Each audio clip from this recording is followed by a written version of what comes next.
Going on, everybody? Welcome back to another episode of the Thank God for Wrestling podcast. We got our very first retro pay-per-view recap episode today. I'm co-host number one, CJ McClure. Co-host number two, Johnny King.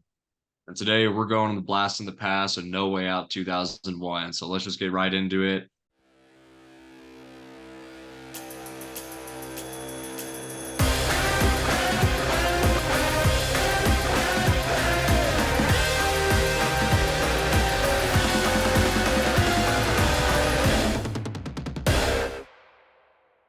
We got that hardcore title match with Raven and the Big Show. And bro, I know the Attitude Era is always talked about with very high regard. Arguably will always be the best era ever. But this match was ridiculous. It was clunky. It was all those type of words, but it was so entertaining for me. What did you think? Yeah, bro. I always will say like if WWE booked Raven right, he could have been so much better like in WWE because like he's an ECW legend, bro. Like he's on the ECW Mount Rushmore probably. And I guess they just didn't want to have like his same like kind of character roll over to WWE. But I mean, like I like the match. It was fun. It was what a hardcore match should be, especially at a pay-per-view. And yeah, I just Raven is like a big what if for me, bro. Like he could have been like Jeff Hardy before Jeff Hardy type of deal. Just like the weird, mysterious kind of like guy that just takes over, becomes champion. But yeah, the match was fun, man. The popcorn guy geeked me. I like the hardcore belt is basically like, or the 24/7 championship was basically like the hardcore belt, except it just wasn't the hardcore belt. Yeah. But yeah, bro. I was gonna say regarding that. I mean, I understand that WWE doesn't want to live in the past and move forward, but sometimes if it ain't broke, don't fix it. They would have been better off just bringing back the Hardcore Championship instead of the 24/7 title. There's a reason the 24/7 title was thrown in the trash, bro. But yeah, After that, we transitioned to the Fatal Four Way match of the Intercontinental Championship. You got Chris Jericho versus Chris Benoit versus Eddie Guerrero versus why is my mind drawing a blank? X-Pac. X-Pac. Yeah. I just found this match very interesting because you got three world champions in this match. Mm-hmm. And then they were all in the mid card. Jericho, this is the year he was gonna win the undisputed championship. But Mm-hmm. all these guys are mid carders. Respect to X-Pac, obviously he wasn't a world champion, but he was very athletic. This match was entertaining. I mean, it was very fast paced. All these guys are great athletes. I felt like this match made the IC title at the time seem like a big deal.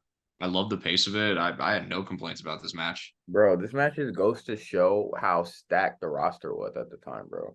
Like if you have Chris Benoit, Chris Jericho, and Eddie Guerrero in an Intercontinental Championship match, bro. Like who's on the main card? Like the two main event matches on this card were insane. Like their roster in right now is crazy, bro. But yeah, Chris Jericho, I'm a little biased because he's one of my favorites. But bro, the match was great. Great wrestling. Can't complain. Yeah, man. We're not gonna get wrestling like this again, probably. All of these. Jericho's the only one wrestling still, right? And of these four, but all these guys are just technical wrestlers. Mhm.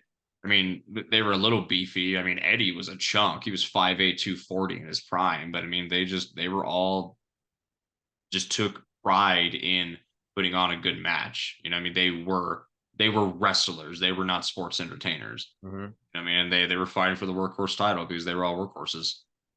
Yeah, bro. So next we got Stephanie McMahon versus Trish Stratus, and all I'm going to say is this isn't all I'm going to say, but that was quite the promo for the match. I don't want to get too into it, but the Vince Trish stuff makes me uncomfortable. Bro. I'm still shocked of how much stuff Vince got away with back in the day, bro. Like it was crazy. Like this is just one of the many, many, many things he did that was just way out of pocket. But I mean, hey, bro, it was the time, man. 2001, that was the bra and panties era. So it was. So, I mean, a completely, we can't say it completely was different entertaining. time. It was just weird. It was entertaining, but for the time, Yeah. It's a completely different time, completely different era. I know there's jokes like, "Oh, Gen Z soft," but I'm kind of glad stuff like this isn't done anymore. And again, they couldn't get away with it because it's a different time. And I honestly get surprised looking back at stuff like this, like, man, and Trish still came back to the WWE and she still accepted her Hall of Fame bid. Mhm. But kudos to Trish for putting up with all that. Um, what I really liked about the Attitude Era and just kind of the mid '90s as well is I love seeing the wrestlers like walking in the back right before the match Bro, started. yeah, bro. Like that's just little things I appreciate. I feel like it built tension. Mhm. Stephanie coming out to Triple H's "My Time" theme, that was tough. Yeah. I really like that. Like Triple H's all-time best theme song is "Time to Play the Game," but that one before is very underrated. So I thought it was cool seeing Stephanie come out to that. I mean, this is just a cat fight brawl. It was entertaining, but this match also goes to show that women's wrestling has come a long way. Yeah. And like, bro, people do not give Stephanie the credit she deserves. Like her on screen, like character, like her and Shane, bro, they've done some of the best work ever, and not even wrestlers. You know what I mean? But yeah, this is what 3 years before Trish main event at Raw, so you could tell how much women's wrestling like elevated like in that shorter period of time. But yeah, man, the match was good for what it was. It was supposed to be like a cat fight, so you can't really like poop on it. But yeah, Yeah. I mean, my hot take: this is probably Stephanie's best match of her career, okay, in my opinion. yeah, I mean, granted, I don't study Stephanie McMahon's wrestling career, but I mean, Steph versus Trish Stratus, that does have a lot of star power to it. for sure. Next, we got Triple H versus Stone Cold in the Three Stages of Hell match. Right off the bat, this is match of the night, in my opinion. Yeah, This match stole the show. The promo was epic. It just went to show how great of rivals these guys were, great chemistry they had. The pop when Steve's theme plays, when that glass shatters, never gets old. Wish we could have been alive to see it. Well, I guess technically we were because Steve wrestled at WrestleMania last year, but you get what I'm saying. yeah, Same with the stunner when Steve hit that stunner and got the first fall. That was a great moment in the match, a great pop.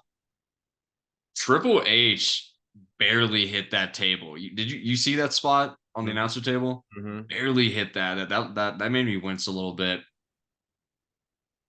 Well, I mean, again, overall, a good match. I mean, just an absolute brawl. And I know this is years ago, so I mean, there's really no point in me critiquing it. But in my mind, Steve should have won. I didn't really understand why they gave Triple H the win because Steve won the Royal Rumble. He's on his way to WrestleMania to main event. Because in my mind, and that we've done matches like this in the modern era, like throwback to when Roman Reigns put his WrestleMania spot on the line against Daniel Bryan, because if he would have lost, because you should keep the Royal Rumble winner looking strong, in my opinion, unless if they lose to a champion. You know what I mean? Because if I was booking this and if Triple H won this and Triple H won this match, I would have added Triple H in the main event match. It's like you beat the Royal Rumble winner. Mm-hmm. I know like Steve or Triple H barely won because they did the double clocked each other and Hunter just so happened to fall on him and Steve did hit the stunner after the match. So he was standing tall, but in my mind, Steve should have won. I mean, he was on his way to WrestleMania. Yeah, I can see that. I guess to play devil's advocate, maybe they were like, we don't have to give Steve the win because he's going to WrestleMania because he won, so we can really do whatever we want with him until WrestleMania. And like obviously they knew Stone Cold Steve Austin's momentum was gonna get killed because he was Stone Cold Steve Austin, you know what I mean? But yeah, I agree with that. He won over Rumble, so why have him lose? Especially in a crazy match like this. But yeah, bro, I miss these type of matches. Oh yeah, Like, think about it. The only time we've had like a 2 out of 3 falls match recently was like Black and Gold NXT days, bro. Adam Cole and Gargano. Yeah. And like, where is this on the main roster? Why don't we have 60-minute Iron Man matches or 2 out of 3 falls matches? Like, what 3 stages of hell matches? Like, where is all the? I don't know, man. But I just love because these matches just make for a great wrestling. Like, you get entertained and you get wrestling too. It's not, you know what I mean? I feel like it's just a fine balance between wrestling and creativity Yeah. because first match was normal, second match wasn't it just no disqualification? Street Fight. So Street Fight, basically, yes, same thing, right? And then a steel cage. I mean, so you still, I mean, actual wrestling in the first one, a little more hardcore in the second, and then steel cage is like a combination of both. I mean, it goes to show like how can we put on like a good wrestling match, but also make it as creative as possible. I mean, yeah, we don't get these often anymore. I mean, like I feel like what the last time we even got an Iron Man match was like 2017, 18. No, that's not true. Black and Gold got that fatal four-way Iron Man match in the COVID era. yeah. But I don't think Black and Gold. They don't. We're talking about our main roster. We don't get none of this in the main roster. The craziest match we get is a Hell in a Cell match. Which I mean, that's a staple. That's never going away. Yeah. But overall, I mean, great match. I mean, there's a reason this pay-per-view is talked about highly, and this is one of those matches. I mean, that was booked high on the card and match of the night, in my opinion. I just think Steve should have won, but 22 years ago. So Yeah. Yeah. Yeah. And then after this, it wasn't long before Stone Cold, stopped wrestling. So, yeah, 2 years later. but So yeah, bro. next we got. Oh, sorry. Go ahead. I was just gonna say Triple H was just that guy, bro. Like this is like right when he started to actually become what he was. Like he was just I'm biased with Triple H too, because bro was jacked all the time. Bro could literally do anything, make it look cool. And then him and Austin, just two of the biggest superstars that the company has seen in the past decade, just going at it. Like, bro, you can't beat that, bro. We're never gonna get the aura of these matches, these two main event matches. I don't think we're ever gonna get again, bro. I have to agree with that. I mean, Steve is on both of our Mount Rushmores. We that previous video, but I mean, Hunter. I mean, like you said, I mean, Triple H was high player in like the late 90s of the Attitude Era, but like you said, the early 2000s, like late 99, early 2000s, and when he was becoming world champion here and there. I mean, Triple H was him. I mean, he was getting those reactions out of the crowd as a face and a heel or a tweener. I Mm-hmm. mean, all the times that JR's called him that SOB, Yep. I mean, just Triple H was that guy. I mean, he's always understand wrestling. I know people crapped on him for like the times he has buried some talent or wouldn't put him over, but at the same time, Hunter has known when to put some guys over, i.e., Batista, i.e., John Cena, all the guys in NXT that he saw potential in. Mm-hmm. He does have that mind of the business. He was him. For sure, bro. Next, we got Steven Richards versus Jerry Lawler. This was definitely the bathroom break match, but however, Jerry could still kind of move in 01. That was a bit of a shocker for me. And I I often forget that Teddy Long was a referee before he became like an on-screen general manager. Bro, if you think about it, Jerry Lawler's last match was not too long ago. Remember on the Raw, they would have him just like make those like little appearances where he would just wrestle someone. It's randomly feuded against The Miz Yeah, and CM yeah, Punk in yeah, 2011. what? But yeah, bro. I mean, this was like you said, the bathroom break match, but nothing really to say. It was just there. Yeah, it was just there. Cool. It'd be cool to see Jerry Lawler wrestle, I guess, Yeah, but not much thoughts on this one. Next, we got the triple threat tag team table match for the tag team championships. I got 2 words for you regarding this match, man. Star power. literally, bro. You could, Brothers of Destruction, Edge and Christian, the Dudley Boys. I mean, and this is where Edge and Christian were like big. I mean, this was the pay per view right before the legendary TLC match. Mm-hmm. I mean, and you got 4 world champions in this match alone. And that's just world champions. You combine all the championships that all these guys have won with tag team, mid card, world titles. I mean, just crazy match. I mean, it's so interesting to me to see Undertaker and Kane together, like fighting for tag team championships, because obviously, like they are a tag team at times, Brothers of Destruction. And you often forget that they won tag titles together. But like in my mind, you always think of Undertaker as by himself, Yeah, you for know? sure. Yeah. So just the star power for me was entertaining enough. And one detail I'll point out too that I'm curious what you think about this, if you liked it or not. What do you think about back in the Attitude Era at this time, the promo cuts, and then right before the match, certain wrestlers are interviewed before the match? Bro, I liked it, bro. Especially if it was Yeah, someone like The Rock or Stone Cold. Then they just got you more hype for the match. right. They started doing it like recently now, where like Kathy Kelly will interview them like right before they go out the curtain, which I kind of like.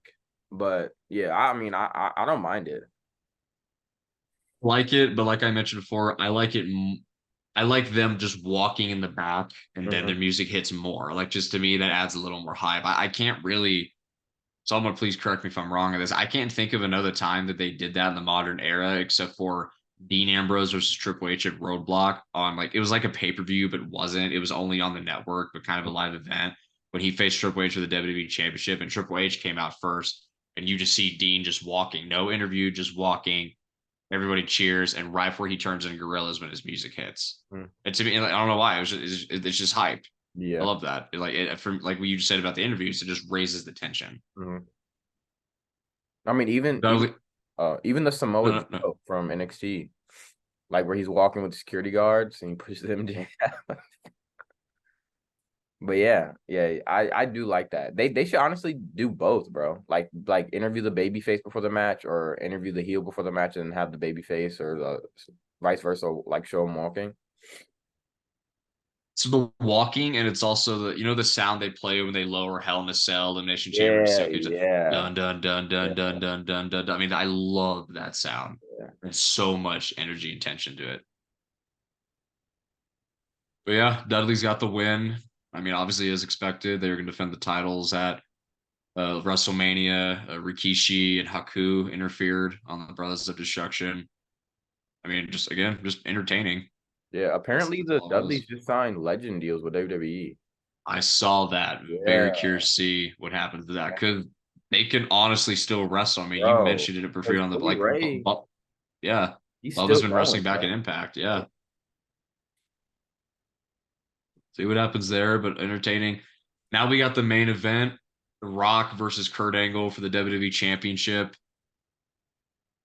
So solid match. I'm not crapping on this main event. Solid match. But one of the reasons that I said like Austin and Hunter was the match that stole the show was just because a little bit of like just miscues and clunkiness in this match. Like for example, the botch kickouts. Like I don't know if it was Earl Hebner's fault or Kurt Angle's fault if they were just missing their timing, but towards the end, when Rock hit that rock Yeah, bottom and yeah. Earl Hebner just didn't And count we to thought, three, yeah, like yeah, that was a mistake on yeah, Hebner's part. Like I looked into that. Hebner thought Angle was supposed to kick out, but he wasn't. The match was supposed to end. So when Rock hit another rock bottom and he looked at Hebner, like he said, I think three. yeah, And then the match ended. Um, one criticism I have of this match though, Big Show just interferes just because. yeah, bro.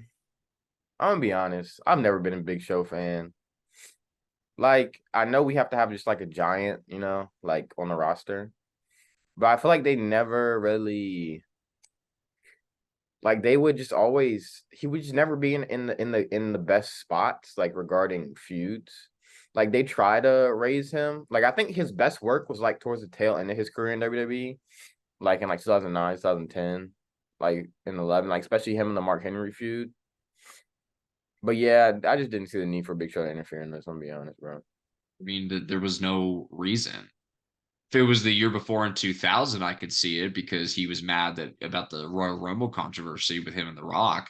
Mhm. That just you're just interfering just because. So I don't understand that, but the match was still solid.